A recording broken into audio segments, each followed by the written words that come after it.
It's my great pleasure and privilege to introduce to you This Is What Love Looks Like, Tim DeChristopher.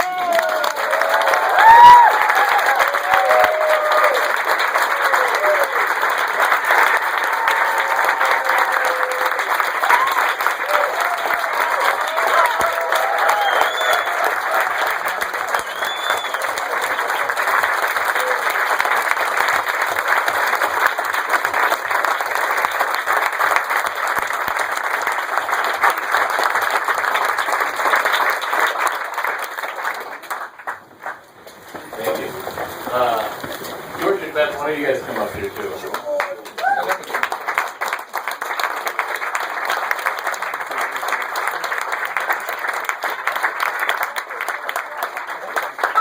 George and Beth Gage did such a great job of telling this story.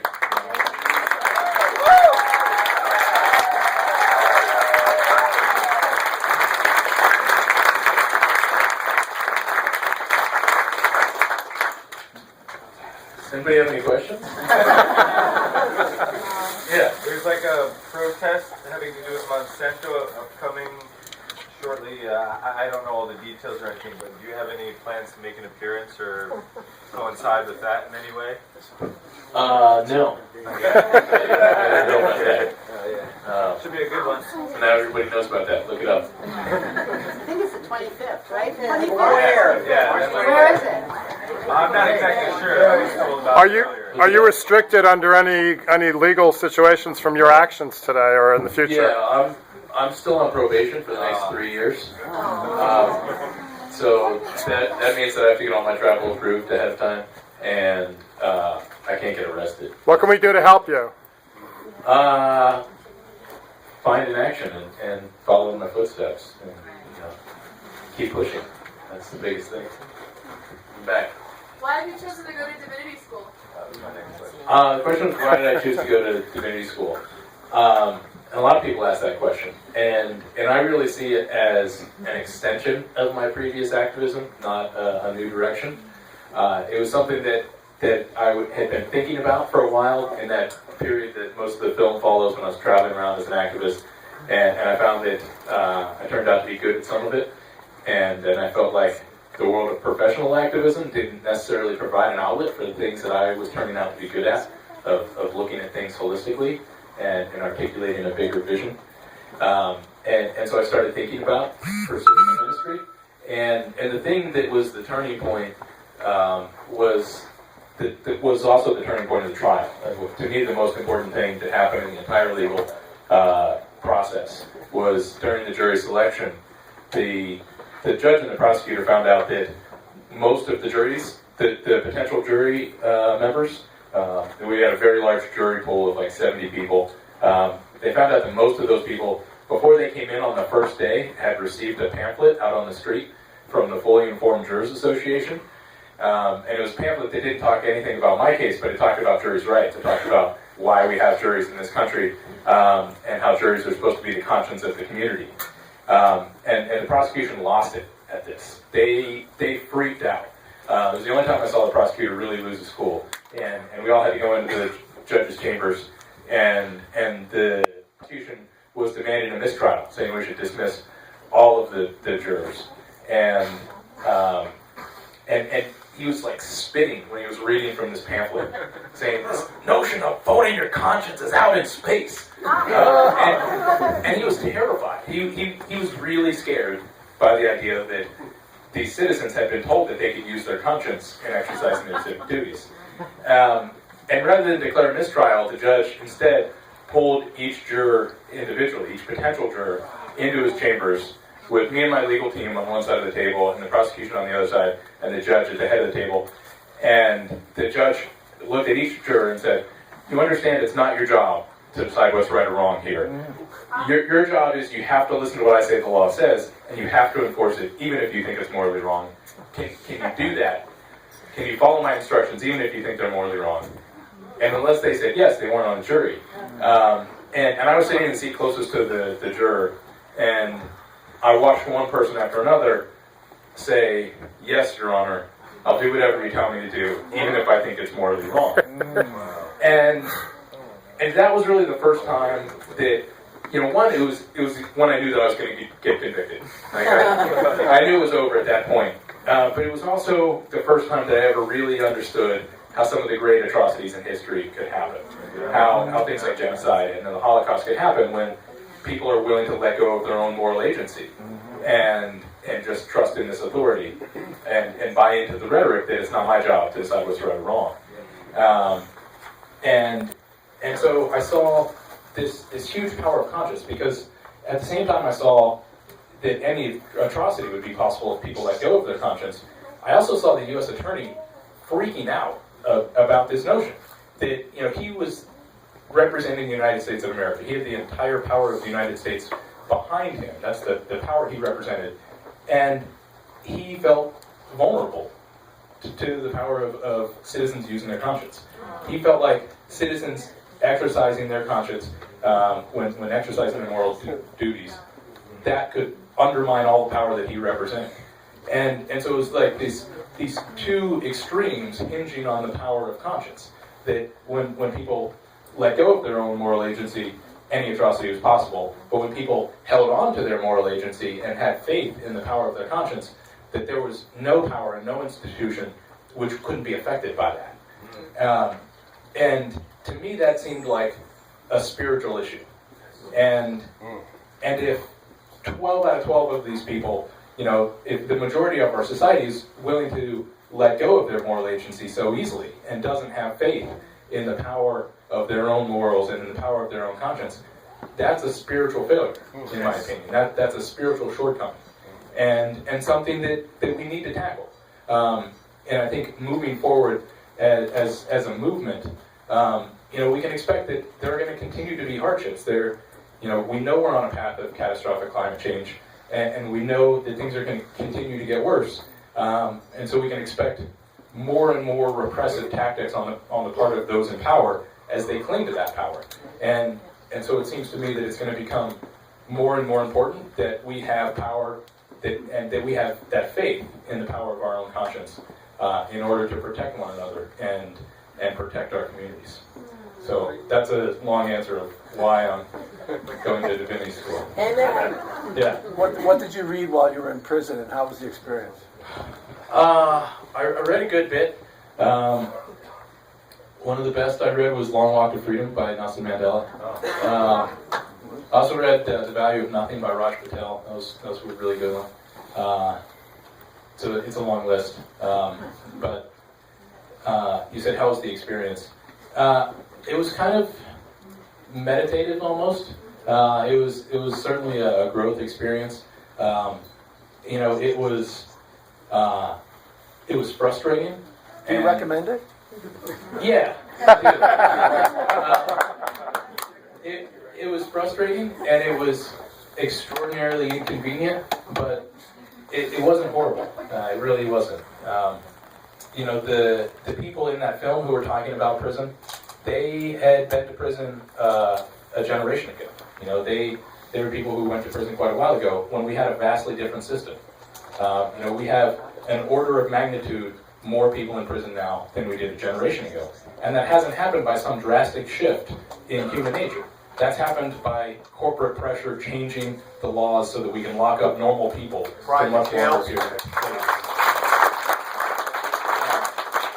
I found that the people I met in prison were pretty much like the people I've met everywhere else in my life.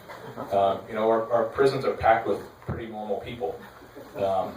I like that statement you said that 50 people that you met while you were in prison, you thought, say it again? Yeah, that's something I said on Democracy Now! This morning. I met probably 50 people while I was in prison that really should be kept apart from society. That just really shouldn't be in normal society. And of those 50, I'd say 5 were inmates.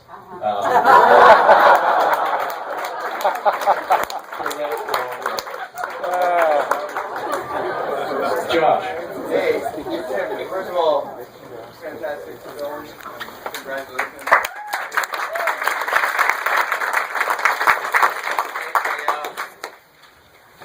I have so many questions, right? But obviously, there is a story that's being told by the climate movement right now. And in many, many different forms. What's the story that the climate movement needs to tell now to itself and to President Obama, in your opinion? That's a big question. I know. I think that we need to continue having a lot of stories. I hear a lot of activists talking about everybody getting on the same page, and I don't necessarily think that's necessary. I think that diversity in the movement is good, and having a lot of different kind of tactics and a lot of different kind of stories, because different things are going to motivate different people. We had a movement 5 years ago that pretty much only consisted of people who could be motivated by the facts and figures of climate change, and that was a pretty small movement. And now I think we have a much bigger and much stronger movement because there's more people coming in for different reasons, and we're telling more stories and more diverse stories. So I think that's good. I think the message to Obama,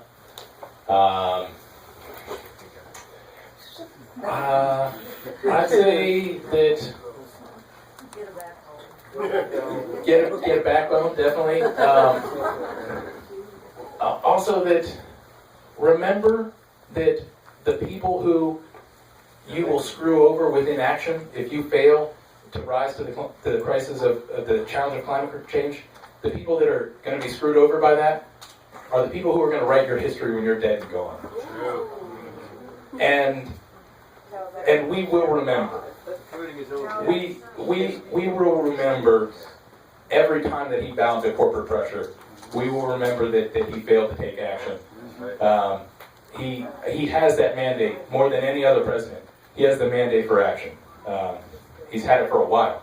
On his watch, he had the worst coal mining disaster in a generation with the Big Branch mining disaster in West Virginia. He had the worst oil disaster ever. He had the worst nuclear disaster in a generation. Nobody's ever had as much public will for a dramatic shift in our energy policy. And he's here to capitalize on that. He has no excuse, in my opinion. We get everyone in this room to tell 5 or 10 people to come to this theater the next week. That would be awesome. Leroy, you had a question? Oh, I thought you were, wait, were you talking about? Go ahead, Leroy. Okay. Do you feel like it was really, like, do you feel like, were you aware of the system of the government being so wrong and messed up before you were sentenced to jail when you did the right thing? That's a good question. Was I aware of how messed up the government was before I went through this process? And I would say no. I was aware of certain parts of it. I'd say that if going through the legal system had one impact on me, it made me more radical. And I've got to admit now that if I'm going to be defined in any way, I would call myself an anti-government activist. Seeing how our system works, especially the experience of being in prison. One of the things I learned in prison was that the injustice seen in my case is not unusual. That's the status quo for how our system works. And I heard countless stories like that over and over. I mean, so many people, from the climate movement that paid attention to my case as things were developing, as there were all those, rulings and things like that. All these people kept saying, "Oh, I can't believe that. That can't be possible. I can't believe that that's how our system works. I can't believe a judge can do that." And when I would talk to people in prison about what had happened in my case, they're like, "Yeah, I know," because that's really the way that it works. So you weren't aware of that before, you just thought that it was like something that was, like, you knew that it was like there had to be something wrong with it, but you didn't feel like there was, like, you didn't feel like it would be likely for you to go to prison for doing the right thing. No, I figured I would go to prison. No, but like, not that you could go to prison for doing what you did. Think he was going to go to prison. Would you have thought that if Like, do you think it was the right thing that you went to prison, or do you think that you didn't deserve going to prison and you thought that just wasn't the way of life? I'm hesitant to say that I didn't deserve to go to prison. No. One, I think that it happened the way that it needed to happen, and like right now, I'm pretty happy with where I'm at, and I'm pretty happy with the impact of it. And in terms of deserving it, I don't think that's necessarily a healthy way to look at things about what you deserve, because there's kind of like this right-wing approach of saying like people should only get exactly what they deserve. And like when I look at my life, I see that I've gotten a lot of things that I didn't really deserve, and most of those things have been really positive things. I've gotten a lot of blessings in my life that I didn't deserve. I've been blessed by a lot of privileges that I didn't do anything to deserve. And so I can't really be outraged by the hardships that I've had that I didn't necessarily deserve, and still be grateful for all those blessings that I didn't deserve. Because they kind of come together. Yeah, they make me stronger. Right there. Now, what you are the lawyer bring up, do you think of Oliver Wendell Holmes, Supreme Court Justice, say something about you shouldn't be convicted of an unjust law when the judge was giving the instructions to the jurors? No, that wasn't something we were able to bring up. I mean, quoting the founding fathers is pretty frowned upon in a courtroom. And even quoting an older justice like that is frowned upon, because our system has evolved so far from what it was designed to be. On the aisle right there. I thought that when you went bidding, you got a terrific deal. I didn't know why you didn't try and raise the money. Right. I did, and within a couple weeks, I raised enough for the initial payments, because it's made in certain payments. I raised enough for the initial payments and offered it to the BLM, and they refused to take it. And that's one of the things that I wasn't able to tell the jury. Because they said that I wasn't a normal bidder, because I made my intentions clear at that point, so they wouldn't accept the payment. Although, I mean, one of the things that was so weird, it didn't really fit into the film. After I got indicted, the BLM then, like months after I had offered them this payment, they refused to accept it. Several months after the auction was canceled, and none of those parcels were for sale anymore, including the ones that the oil industry won, not even the ones that I won. After all that happened, that summer of 2009, the Bureau of Land Management filed a civil suit against me. While I was being prosecuted for the criminal charges, they filed a civil suit for the exact same amount of money that I had offered them that they refused to accept. Literally the exact amount that I said, here's this money, they said, we don't want it, and then they sued me for that money. And then, so the first part of our legal battles was fighting off this ridiculous civil suit, and we did get them to drop that because it was overlapping with the criminal charges. Yeah, back there. I have a comment and a question. The first comment is that I'm extremely inspired by your action. There's a plot in my neighborhood that a bunch of us have been fighting to make it into a community garden, and they're promising it to developers, and I refuse to take it lying down. If you could go to prison for 2 years for I don't know how many acres, I can fight for this plot of land in my neighborhood. All right. All right.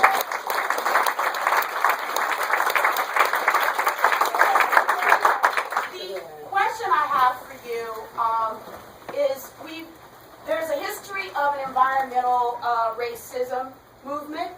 Mm-hmm. Also, the prison industrial complex imprisoning people of color at extreme rates.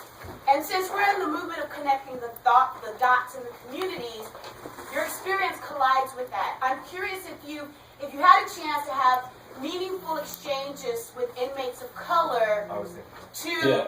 to make this issue a priority? And what have you thought about making inroads and outreaching to organizations of color that may or may not be working on this issue but could join in solidarity? Yeah, absolutely. I mean, I think, what, for me, part of the experience of prison was that it really deepened my understanding of social justice, and it deepened my understanding of a lot of the interconnections between different social justice movements, in part because a lot of them have their root in the corporate control of our government and corporate personhood.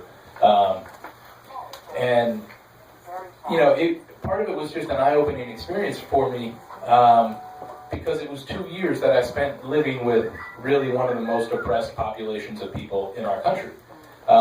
And so that was a powerful experience in and of itself. And I had a lot of really powerful discussions with a lot of people there, people of all races. So that was definitely an eye-opener for me. And I found a lot of people like that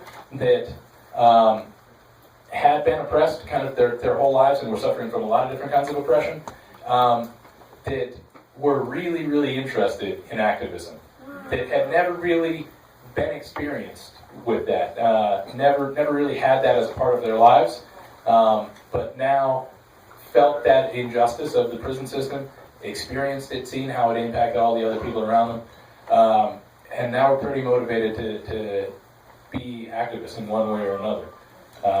So I had a lot of good conversations with people who were coming to me about, how can we bring more attention to this issue? How can we put pressure on them for that issue? So there's definitely that desire there to get more involved, and a desire on my part to broaden my activism and try to tie more of these things together. I think moving forward, I do expect to be involved in justice system reform. Not necessarily prison reform, because I don't think there's a humane way to imprison people who shouldn't be in prison. I think it's got to be justice system reform, so that we stop putting all these people in prison.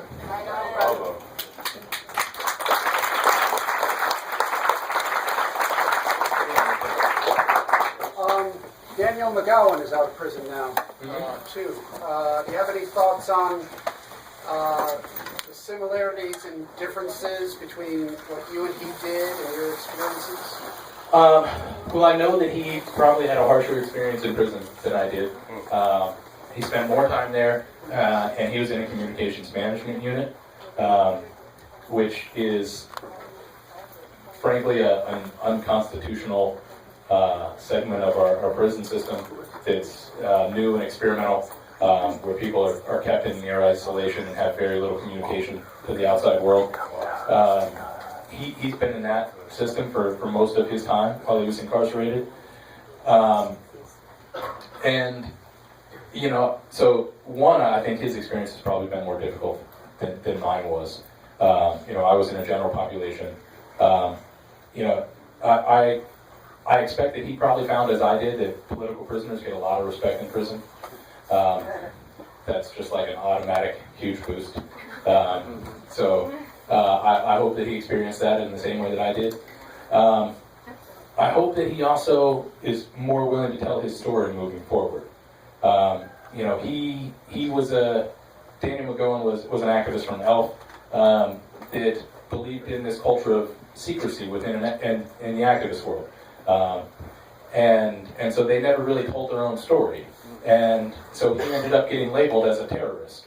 And the reason he was in a communications management unit is because he was officially labeled as a terrorist. Even though, he never hurt anyone with his actions. I hope that moving forward he sees that that his best protection is in sharing his story and being connected to a community as much as possible. I got sent into isolation for less than a month while I was in prison, and it was over some nonsense, but I was able to get word out to my network of people on the outside, who then let the whole world know what was going on. And they had it all over the internet. They had articles in the local media, articles on the Rolling Stone website, and they got thousands of people calling into the whole BOP chain of command, everything between the warden and the director of the Bureau of Prisons. And they barraged it all with phone calls, and they buckled in an instant. And less than 24 hours, they let me out of isolation. And they were rushing to get me out of there as fast as they could. Because for them, for that whole side, not just prison officials, but everything that power structure protects, that whole corporate power structure, their worst enemy is people paying attention to what they're doing. And their greatest fear is people paying attention to what they're doing. And I think as activists, transparency is always on our side. Telling our stories is always going to benefit us, and it's always going to undermine their power. And I think it's always in our advantage to tell our stories, and I hope Damien McGowan has learned that through his experience.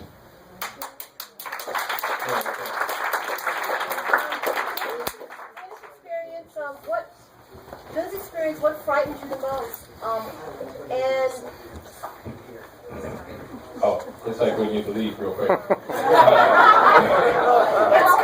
right. Man. We can continue some conversations outside, but they need us out of here in 5 minutes. So. Thanks for coming, everybody. Please spread the word. Just so everybody knows, whether or not this movie goes to other cities around the country depends on how it does here this week. So if you can please tell everybody you can to come see this movie this week and make it as successful as possible and make sure that it gets spread around the country. What's the hashtag? Bitter 70.